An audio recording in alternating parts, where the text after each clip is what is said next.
राज्यात वाळू वाहतुकी संदर्भातील दीर्घकाळ प्रलंबित असलेला निर्णय अखेर घेण्यात आला असून सकाळी 6 ते सायंकाळी 6 या कालावधीत उत्खनन केलेल्या वाळूची वाहतूक आता 24 तास करण्यात येणार आहे, अशी घोषणा महसूल मंत्री चंद्रशेखर बावनकुळे यांनी विधानसभेत केली। हा निर्णय काय आहे आणि तो का घेण्यात आला, चला पाहूया आजच्या व्हिडिओमध्ये। नमस्कार, मी आकांक्षा आणि तुम्ही पाहताय ट्रेंडी गप्पा। तर सध्याची परिस्थिती काय? सद्यस्थितीत सकाळी 6 ते सायंकाळी 6 या वेळेतच वाळूचे उत्खनन करण्याची परवानगी होती, पण दिवसभरात साठवलेली वाळू रात्री उचलता न आल्यामुळे वाहतूक क्षमतेचा योग्य उपयोग होत नाही आणि त्यामुळे अवैध वाहतूक वाढते।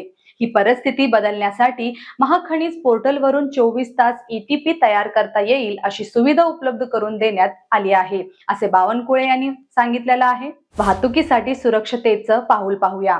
वाहतुकीच्या पारदर्शकतेसाठी शासनाने विविध उपाययोजना केल्या असून प्रत्येक वाळू घाटाचे जिओ फेन्सिंग केले जाणार आहे।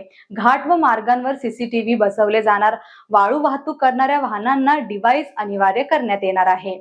एमसँड धोरणाची घोषणा।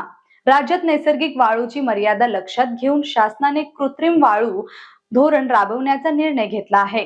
प्रत्येक जिल्ह्यात 50 क्रशर युनिट्स उभारण्यात येणार असून त्यासाठी 5 एकर जमीन दिली जाणार आहे।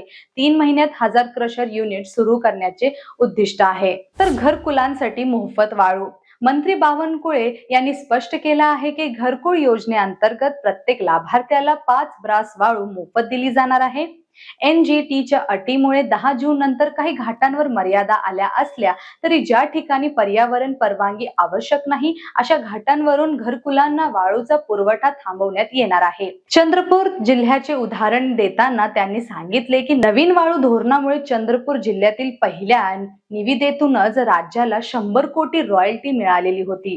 हे धोरण अर्थसंकल्पीय दृष्टिकोनातूनही राज्यासाठी लाभदायक ठरणार आहे। सभागृहात चर्चेची तयारी। नवीन वाळू धोरणावर सभागृहात चर्चा व्हावी अशी सदस्यांची मागणी मान्य करत आपण या धोरणावर कोणत्याही वेळी चर्चा करण्यास तयार आहोत। जनतेकडून आलेल्या 1200हून अधिक सूचना विचारात घेऊन अंतिम धोरण निश्चित करण्यात आलं आहे, असे बावनकुळे यांनी स्पष्ट केलं आहे। तर 24 तास वाळू वाहतुकीला मुभा दिल्यामुळे आणि GPS आणि CCTV या तंत्रज्ञानाचा वापर केल्यामुळे अवैध वाळू वाहतुकीला आळा बसेल का? तुम्हाला काय वाटतं? कमेंट करून नक्की सांगा। व्हिडिओ आवडला असेल तर ट्रेंडी गप्पा या YouTube चॅनलला सबस्क्राईब करायला विसरू नका। धन्यवाद।